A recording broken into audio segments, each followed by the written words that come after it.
Thưa đại chúng, hôm nay là ngày 16 tháng 3 năm 2006. Chúng ta đang ở tại Sâm Thượng, chùa Pháp Vân trong khóa tu mùa xuân.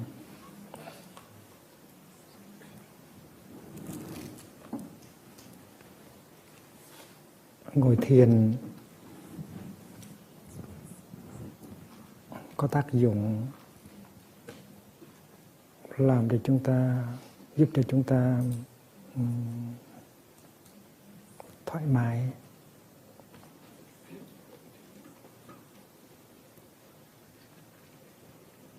thảnh thơi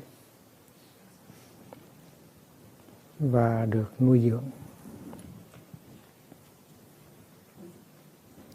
Trong cái thế giới bận rộn ngày hôm nay,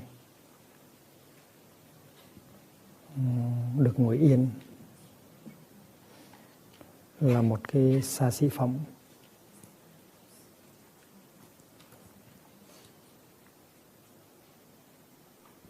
Vì vậy cho nên những người nào mỗi ngày có cơ duyên được ngồi yên là những người đó may mắn lắm. Và phải biết tận dụng cái cơ hội đó, phải trân quý những cái giờ mình được ngồi yên.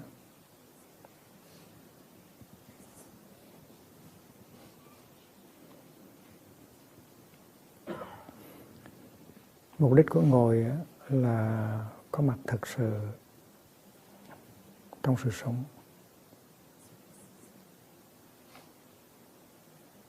Và ngồi như vậy tức là đã thực tập một cái phép lạ. Phép lạ đó tức là có mặt thật sự trong sự sống.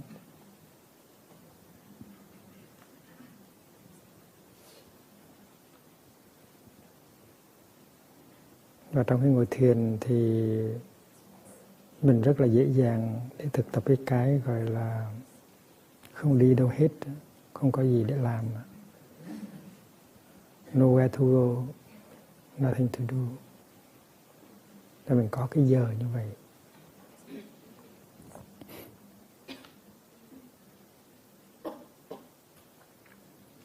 Và ngồi như vậy cũng là nuôi dưỡng, cũng là một cái loại thức ăn. Và khi mà chúng ta thiếu ngồi á, thì cũng như là chúng ta thiếu ăn. Nó trở thành ra một cái thói quen thiếu ngồi thì mình coi như là thiếu ăn.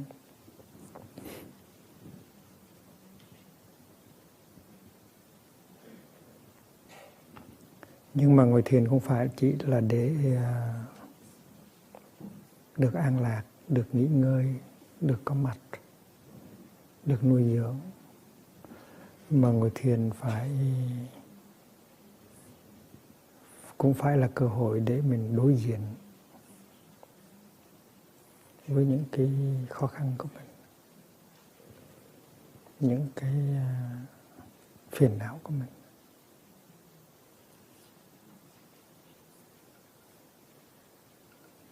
Tại vì những cái khó khăn đó, những cái phiền não đó nó có thiệt. Mình có thể đang có khó khăn với cha mẹ, hay là với thầy, hay là với sư huynh, sư đệ, hay bạn bè, hay là xã hội. Và khi mình ngồi, có thể là mình đang tìm cách tránh né những cái khó khăn đó. Mình đi trốn. Mà ngồi thiền không phải là đi trốn. Ngồi thiền là để có cơ hội đối diện và giải quyết những cái vấn đề đó. Cố nhiên là khi con thỏ nó chui xuống dưới cái lỗ của nó dưới đất đó, là nó rất có an ninh. Nó không có bị săn bắn, nó không bị các loài khác tấn công. Thì cảm giác an ninh đó là mình có trong cái ngồi thiền. Nhưng mà khi mà con thỏ nó ngồi lâu trong cái lỗ của nó thì nó phải đi ra, tại vì nó phải kiếm ăn, nó phải đối diện với sự sống, không thể nào ngồi trong cái lỗ của nó hoài được. Thì người ngồi thiền cũng vậy đó. Nếu ngồi thiền là để tìm cái sự an ninh, trốn chạy những cái vấn đề khó khăn mà mình đang có, thì ngồi thiền như vậy là một sự tránh né.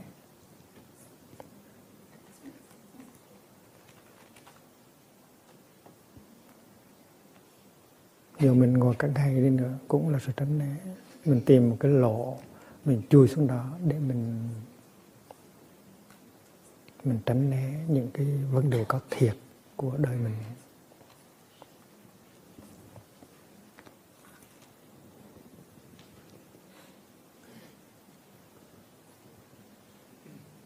Do đó cho nên mình phải nhớ rằng ngồi thiền cũng là một cái cơ hội để đối diện với những khó khăn, với những phiền não mà mình đang có.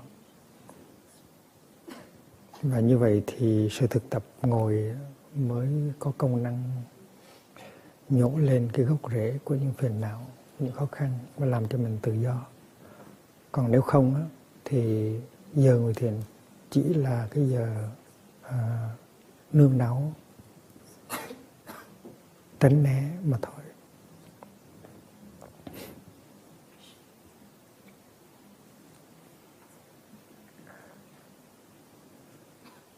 Nhưng mình có thể ghiền người thiền, nhưng mà ghiền như vậy chẳng qua là ghiền cái sự tránh né, tìm chỗ yên ổn để khỏi đối diện với sự sống, với cuộc đời.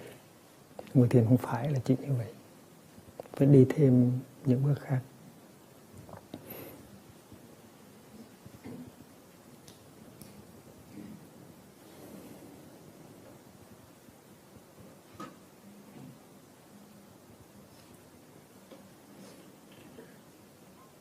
Sống trong tăng thân, mình có thể có những khó khăn trong liên hệ với những người khác trong tăng thân.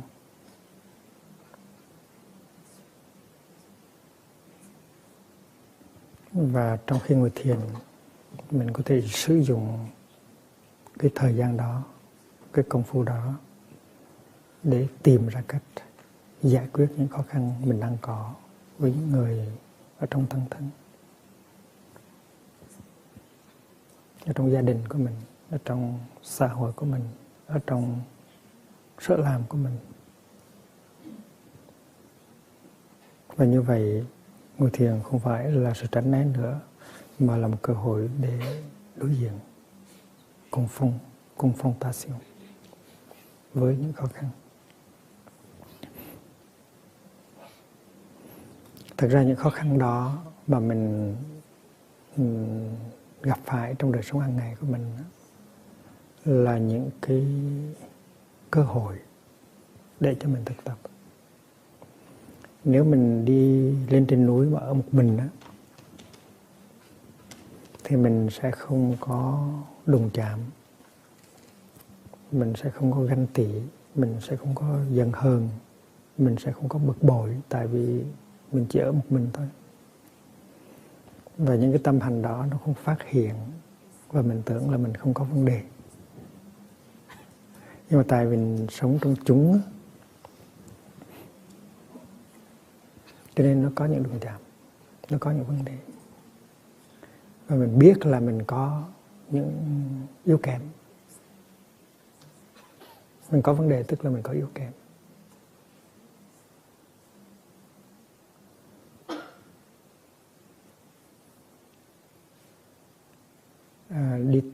Đi xuất gia hay là đi tới một trung tâm tu học không phải là để trốn tránh những vấn đề, trốn tránh những khó khăn, mà là để tìm cách giải quyết những cái khó khăn đó, đối phó và chuyển hóa những cái phiền não đó.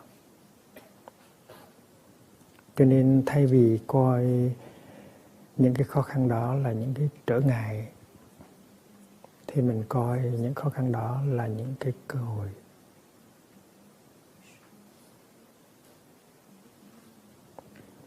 Thì trong tăng đoàn ngày xưa của Đức Thế Tôn cũng có những khó khăn, cũng có những ganh tị, cũng có những giận hờn. Và những điều đó được ghi chép lại rất rõ ràng ở trong các kinh.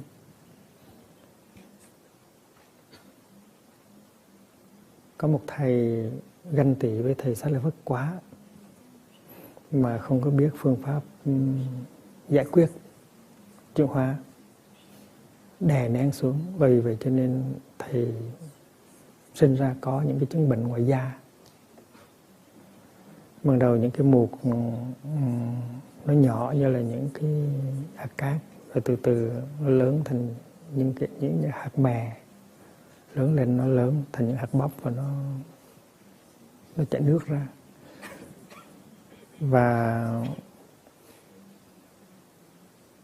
Và tất cả những cái đó, những cái bệnh ngoài da đó của thầy là do thầy không có khả năng giải quyết được cái khó khăn của thầy đối với thầy Xá Lợi Phất. Khó khăn của tâm nó biểu hiện ra trong những cái bệnh tật của thân. Và có những cái ví dụ như vậy rất nhiều trong kinh điển.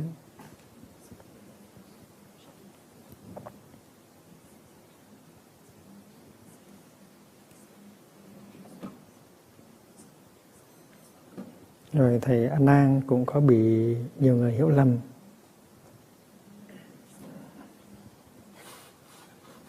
Có một lần thầy A Nan sau khi chúng tăng được cúng dường bánh chapati, ăn còn dư thì thầy mới được lệnh đem ra xóm để mà phát cho trẻ em nghèo.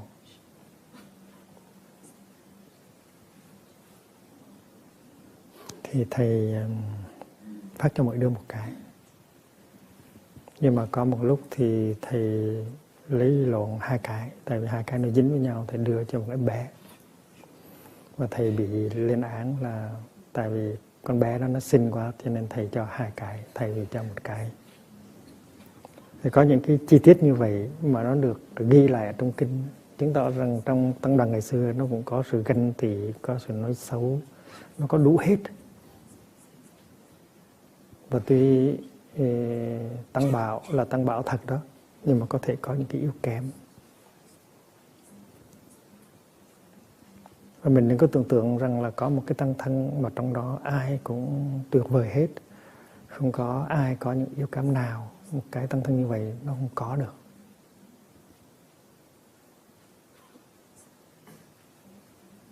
Nếu trong tăng thân có người quyết chí tu tập, có những người có bồ đề tâm lớn,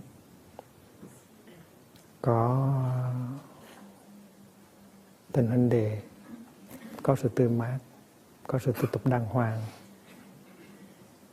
thì dù trong tâm thân đó có một số những cái cá nhân đang còn phiền não, đang còn ganh tị, đang còn giận hờn, thì tăng thân đó cũng là tăng bảo như thường. Mà có những cái yếu tố tiêu cực như vậy trong tăng thân để cho mình có cơ hội để tu. Còn nếu tất cả đều toàn hảo thì đâu có tu gì nữa. Và mình đi tu không phải là mình đi kiếm một chỗ không có vấn đề. Tìm một cái đoàn thể, tìm một cái nơi chốn mà trong đó không có vấn đề. Đi tu không phải là đi kiếm một chỗ như vậy. Nên mình biết là cái chỗ như vậy nó không có. Và chính nhờ những cái khó khăn đó mà mình khắc phục được thì mình mới lớn lên, mình chuyển hóa.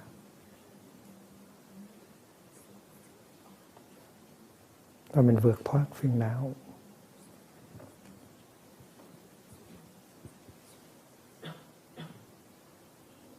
Nếu tăng thân mà nó chưa được đẹp như là mình mong ước thì sự có mặt của mình đó là để làm cho tăng thân đẹp hơn. Ví dụ là tăng thân mới đẹp được có 40% thôi thì nó chưa được. Thì với cái sự thực tập của mình, với cái công phu xây dựng tăng thân của mình làm thế nào để cho tăng thân từ 40% đẹp nó lên tới 55% đẹp.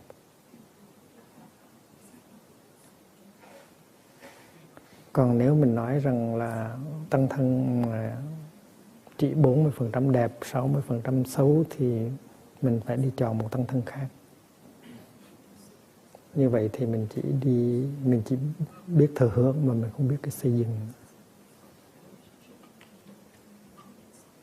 Chúng ta biết rằng Đức Thế Tôn là một người xây dựng tăng thân rất là tài ba.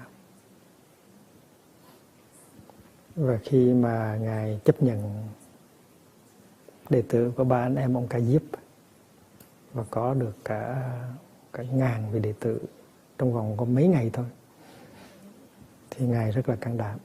Tại vì gần 1.000 người mà theo đạo thờ thần lửa đó, cái nhóm người đó rất là ô hợp, rất là khó dạy. Nhưng mà trong vòng mấy tuần lễ, Đức Thế Tôn đã nỗ lực xây dựng cái tăng thân đó thành một tăng thân đàng hoàng. Cũng may cho Ngài là thầy Ca Diếp, Ulutangloa, Uravela Kasyapa là thầy của họ, anh cả của họ. Vì vậy cho nên Đức Thế Tôn có người phụ tá giỏi.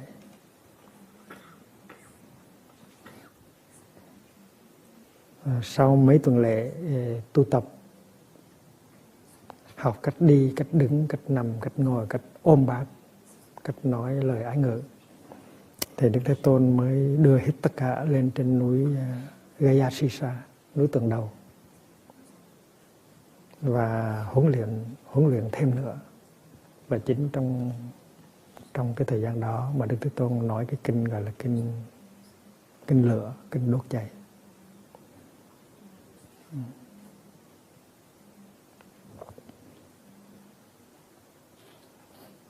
Kinh bốc cháy, kinh lửa.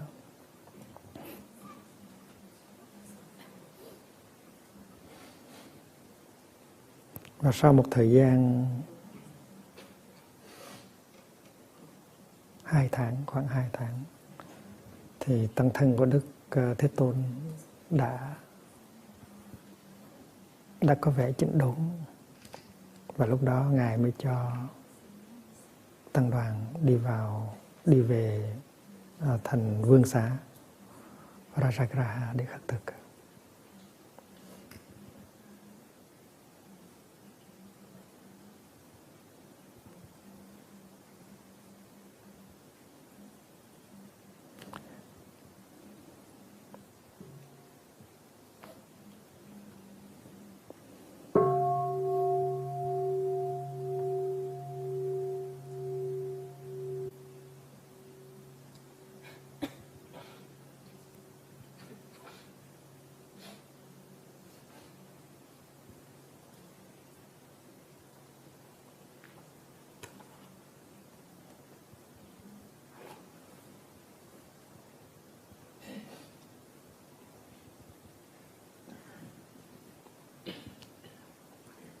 Có những cái vùng dại, có những cái lỗi lầm nó xảy ra trong tăng thân. Vì vậy cho nên Đức Thế Tôn đã có cơ hội nói những bài pháp rất là hay.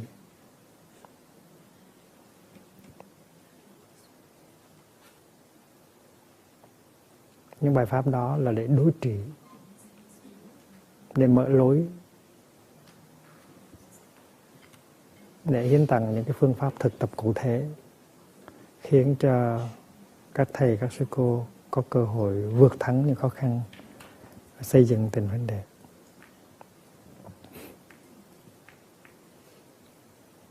Và tăng thân càng hùng mạnh từng nào, càng có nhiều hòa hợp từng nào, thì khả năng truyền đạt giáo pháp nó càng lớn từng đó.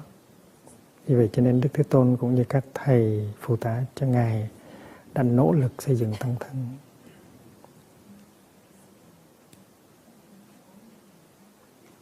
Và đó là cái công tác tu tập căn bản.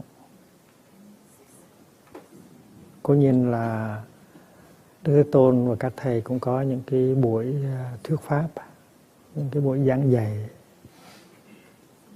dành cho những người cư sĩ. Nhưng mà cái công tác căn bản vẫn là công tác xây dựng tăng thân.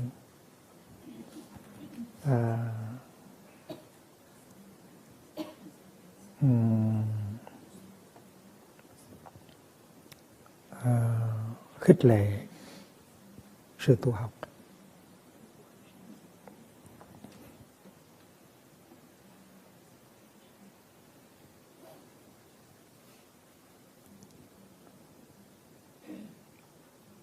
Chúng ta đừng nghĩ rằng là trong thời của Đức Thế Tôn không có những khó khăn trong tăng thân. Có nhiều lắm.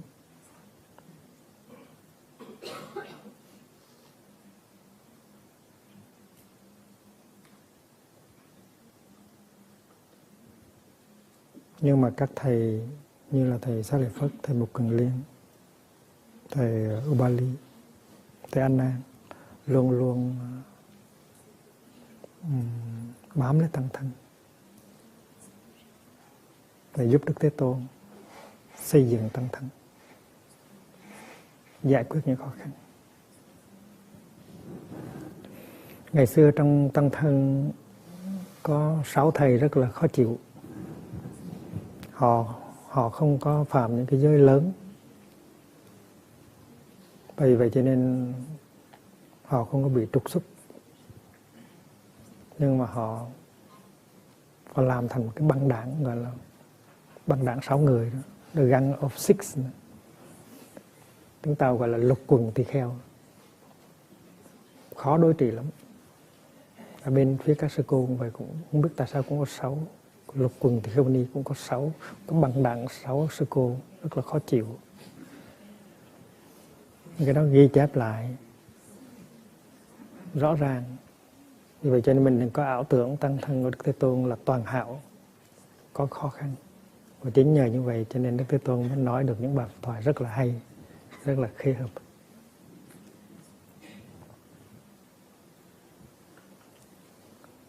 Thì bây giờ mình cũng làm như vậy thôi. Nếu trong tăng thân có những yếu kém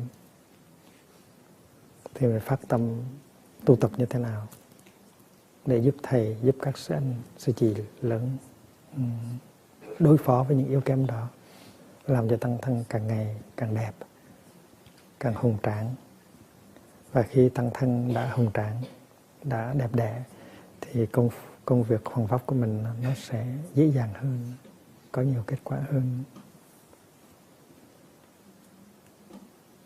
Ở ngoài xã hội người ta có rất nhiều vấn đề tranh chấp, giận hờn, bạo động. Ở Á Châu cũng như ở Trung Đông, cũng như ở Âu Châu. Thì dựa trên cái sách lược chính trị, trên cái sự dọa nạt, trên cái vũ khí để mà giải quyết vấn đề với nhau. Tình trạng nó không có khả quan chút nào. Trong tăng thân chúng ta có một ít vấn đề nhỏ nhỏ mà chúng ta lại có những cái pháp môn, những cái giáo lý, những phép thực tập rất là rõ ràng. Và nếu chúng ta không có giải quyết được những cái vấn đề nhỏ nhỏ như vậy thì thật là quá dở.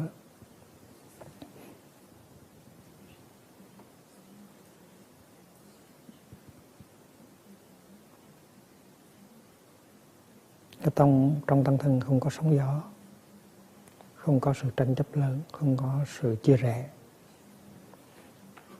Trong tăng thân nó chỉ có một vài cái rất là nhỏ nhặt. Và nếu mà mình biết rằng sự có mặt của mình ở trong tăng thân là để xây dựng tình huynh đệ, và mình quyết tâm xây dựng tình huynh đệ, thì mình có thể vượt thắng một cách rất là dễ dàng mình lớn lên và mình giúp cho anh, cho chị, cho em mình lớn lên.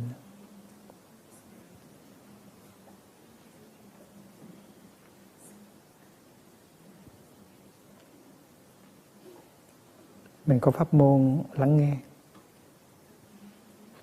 mình có pháp môn ái ngữ. Nếu có một người trong tăng thân không hành sự đúng theo uy nghi, đúng theo giáo pháp, đúng theo giới luật, thì mình có thể sử dụng cái pháp môn lắng nghe và ái ngữ đó để giúp cho người kia, giúp một cách trực tiếp.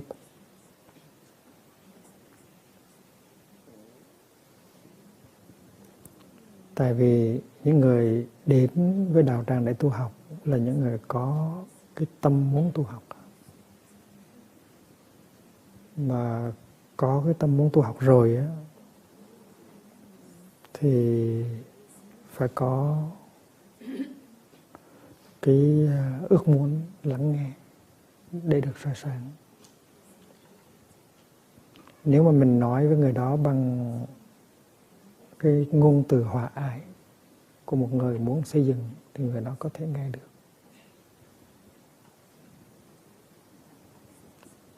Có thể là trong quá khứ mình nói người đó không chịu nghe, hoặc là chưa chịu nghe, hoặc là người đó giận và mình cục hứng, mình không có muốn nói nữa. Mình chịu thua.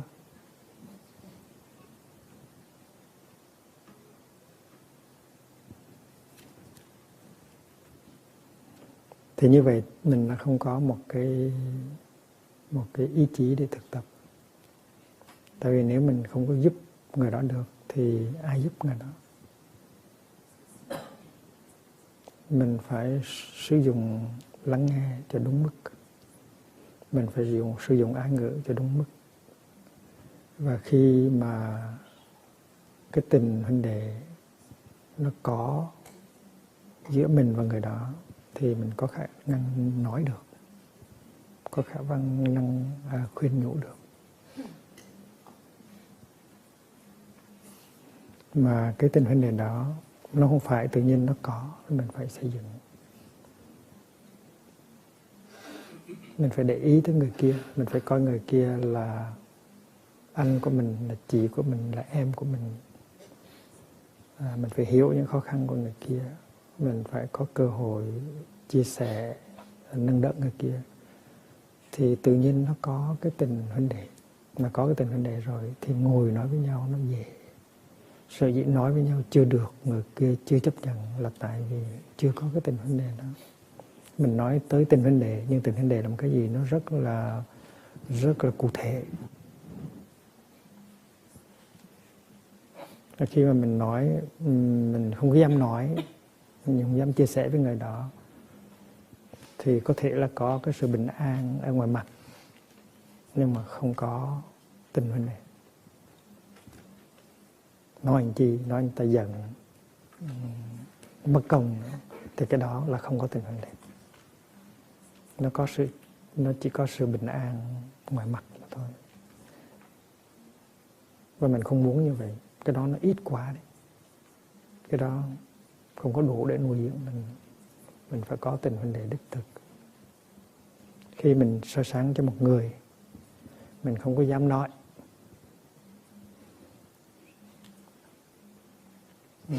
Ai cũng nói những cái điều tốt của người kia thôi. Không có ai dám nói đến những điều tiêu cực của người kia. Là tại mình sợ. Mình sợ nói ra thì người kia giận. Và như vậy nó chưa có sự thực tập đàng hoàng.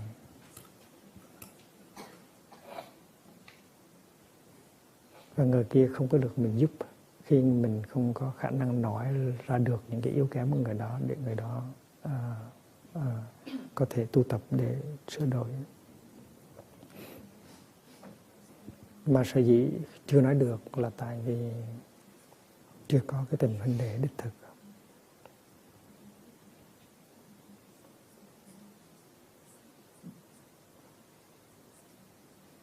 Chúng ta nói rằng bổn phận của chúng ta là xây dựng tăng thân.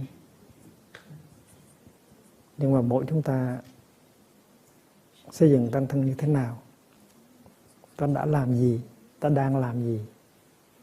Ta làm gì mỗi ngày để xây dựng tăng thân? Nói một cách cụ thể.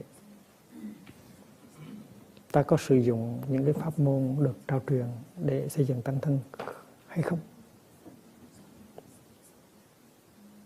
Để xây dựng tình huynh đệ hay không? Ta có thì giờ để lắng nghe người kia không? Ta có hiểu được những cái nỗi khổ, niềm đau, những khó khăn của người kia hay không? Nếu ta không có thì giờ lắng nghe và hiểu được người kia thì ta có thực tập gì đâu, ta có thực tập xây dựng tăng thân gì đâu, ta có thực tập xây dựng tình huynh đệ gì đâu. Tại người kia là anh của mình, là em của mình, là chị của mình.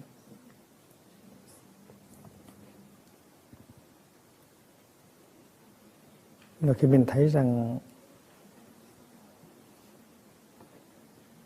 trong thân thân, người này với người kia là một đó,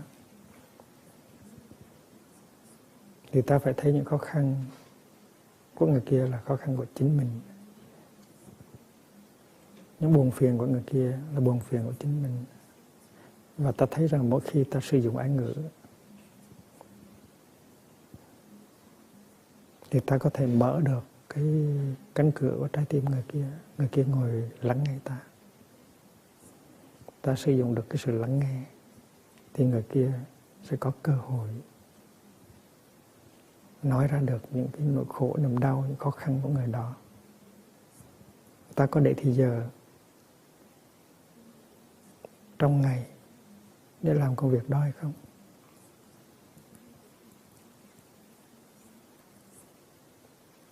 Thì ngồi lắng nghe và giúp đỡ người kia, đó là sự tu tập. Rồi khi ta ngồi thiền, ta có thể có một cái ý rõ hơn về cái phương pháp làm thế nào để giúp người kia. Ngồi thiền như vậy nó là một thứ ngồi thiền tích cực. Nó không phải là sự trốn tránh né, sự đi tìm bình an riêng cho mình, như một con thỏ nó chui xuống cái lỗ hổng của nó để cho nó an ninh. Trong cái lỗ của nó, con thỏ nó tìm ra cái cách để nó sống cái đời sống hàng ngày của nó cho có an ninh, dầu không phải chuông vào trong lỗ.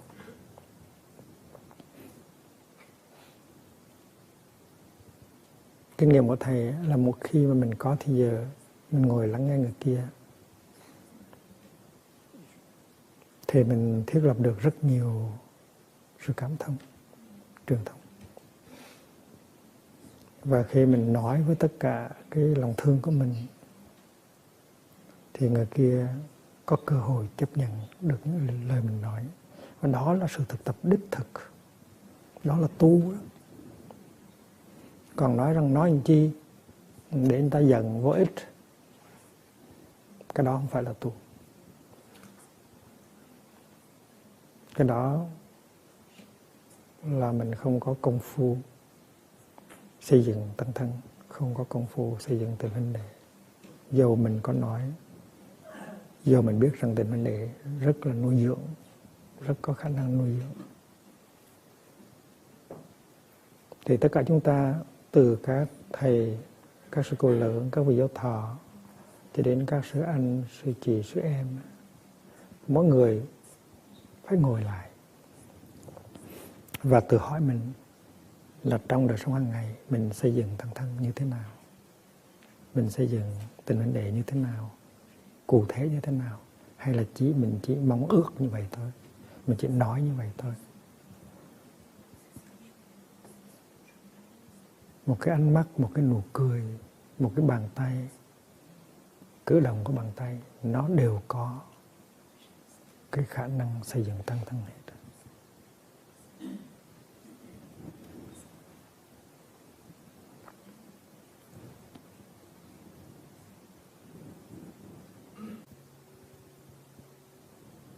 Ví dụ như trong một buổi ngồi thiền tối hay là sáng, mình đặt cho mình câu hỏi là nếu thầy hỏi mình xây dựng tăng thân trong đời sống hàng ngày như thế này nào, thì mình trả lời như thế nào? Mình có thực sự thực tập xây dựng tăng thân hay không?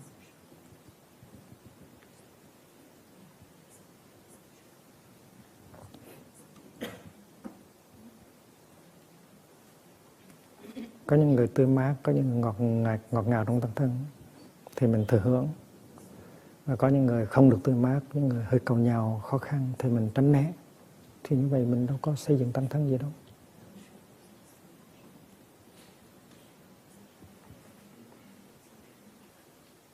Mình không có lòng từ bi, mình không có ý chí tu tập. Mình chỉ mong cho trời yên biển lặng thôi.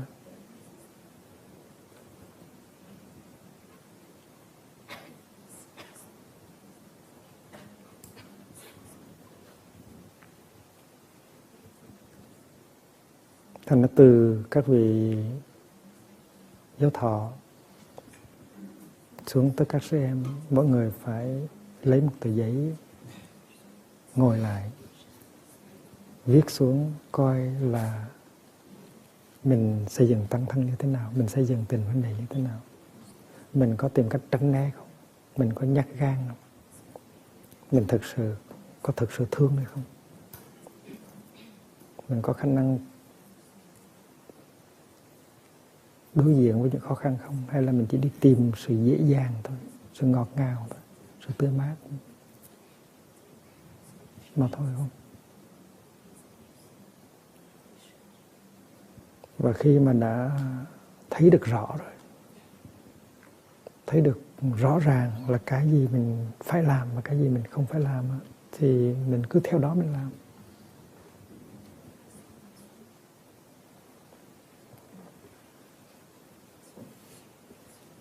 Trong những cái buổi thiền tọa hay là những buổi thiền hành, mình không cảm thấy rằng là mình đi tìm cái sự yên lành riêng cho mình nữa. Mình thấy được là mình hòa hợp với tăng thân. Mình đi là đi cho tăng thân, mình ngồi là ngồi cho tăng thân. Lúc đó cái hạnh phúc mới thật sự là lớn.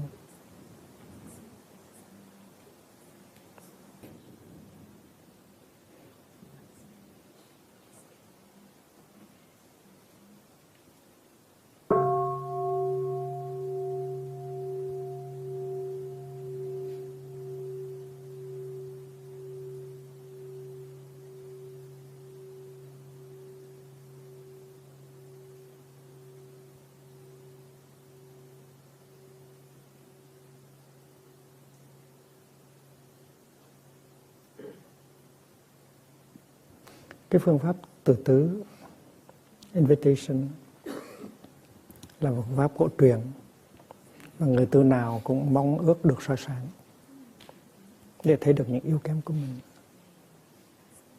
Vì vậy cho nên mỗi người phải có lời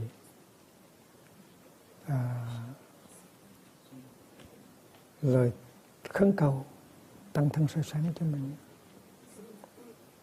Và nếu mà mình thật sự muốn được soi sáng thì mình phải có khả năng lắng nghe. Còn nếu không thì ai mà soi sáng cho mình?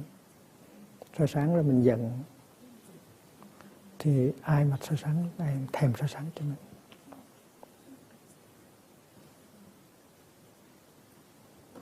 Thì trong khi soi sáng có thể có những cái khuyết điểm. Có khi cái người được soi sáng mà có cái tâm rộng mở muốn cầu soi sáng thì những soi sáng của tăng thân có khi nó đúng tới 90%. Thì rất là lợi cho cái người được soi sáng. Còn cái người kia nếu mà không có khả năng lắng nghe, giận hờn thì tăng thân ít khi dám nói thật. Và cái sự soi sáng đó nó chỉ đúng được có chừng 30-50% thì rất là uổng cho đương sự, rất là uổng cho tăng thân. Và đó những pháp môn thực tập rất là mầu nhiệm, mà nếu mình không có chấp hành được, chấp trì được thì quá uổng. Những cái khó khăn, những cái tì vết ở trong tăng thân nó rất là nhỏ nếu so với thế giới bên ngoài. Nhưng mà tại vì mùa xuân đã đến, chúng ta phải thực tập dọn dẹp, spring cleaning, cho nên chúng ta phải nỗ lực thực tập để cho cái tăng thân nó không có tì vết, cho nó sạch, nó đẹp, để mà bắt đầu những cái khóa tu lớn của chúng ta, như khóa tu tiếng Pháp, khóa tu 21 ngày, khóa tu mùa hè, khóa tu mùa thu.